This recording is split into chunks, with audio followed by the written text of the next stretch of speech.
You mentioned in this year's annual report that the operating environment that GEICO is facing, especially with regard to pricing, is going to get even tougher this year. I'm wondering if this tough environment that GEICO has been facing over the last few years, is it something cyclical, or is there something more structural going on here that we should be concerned about? Well, actually, what has happened is that it's been unduly benign the last few years. So I would regard this as much more a return to normalcy, what's happening. The profits in auto insurance industry-wide have been far higher than I think are sustainable, and higher than I would have predicted 5 years ago would have occurred. So the industry got very, very lucky for a while. That wasn't necessarily good for us, incidentally. We made more money than we would have otherwise made, but there was a big umbrella over the industry too, so that less efficient competitors still did very well.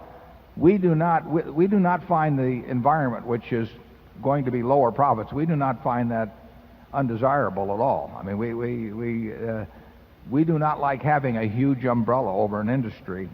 We want the most efficient to be the ones that do well, and the less efficient ones have plenty of problems. So we are not unhappy about the fact that margins in the auto insurance business are going down. We think they should go down. We will, as long as we feel that we are adding policyholders at a cost that's less than their net value to us over time, we will continue to do it, and we'll love to do it. But we won't be making the kind of money in the year 2000 that we made in 1999, which was not as good as 1998. But that's, as far as we're concerned, that's fine, because we will be the low-cost producer over time, I mean, that is our goal, and I think we've got a lot of things going in our direction to enable us to do that. The low-cost producer in a huge industry is going to do very well over time, and then the question is it costs money to sign up people and bring them into our fold. Then we have to keep them in our fold, and we lose some every year. It's an hourglass problem to a degree, but that's all part of the equation. And the GEICO equation is fundamentally good. It's not as good as it was a couple of years ago, just in terms of overall profitability, because there isn't this big umbrella over the whole industry. But that umbrella was going to go away, and it doesn't hurt us to have it go away at all. The second thing is that we are, as I pointed out in the report, it is costing us more to develop inquiries than it did a couple of years ago. We knew that would be the case. It's going to cost more 3 years from now than it costs now. So we believe in pouring it on, and we think that we can attract business at a lower cost and then run it at a lower cost than most of the competition, if not all. And we intend to plow ahead with that. We will write, I said the industry, in the annual report I ventured that the industry might write at 3 points worse than last year. Well, 3 points on $120 billion of volume is $3.6 billion difference in the profitability, if that forecast happens to be correct. That bothers us not at all. In fact, we will not only take that 3 points of industry worsening, but on top of that, we will spend even more money to bring in business, which will make our figures specifically look that much worse in the near term.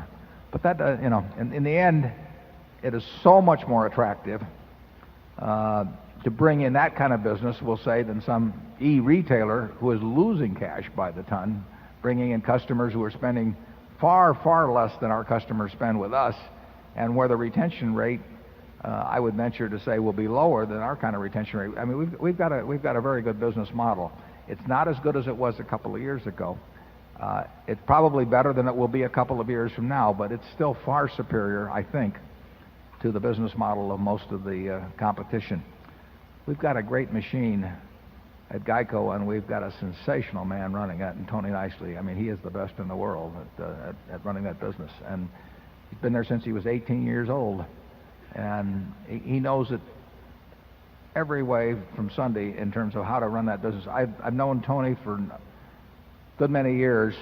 I've never heard him say anything that didn't make sense. I mean, it's really interesting.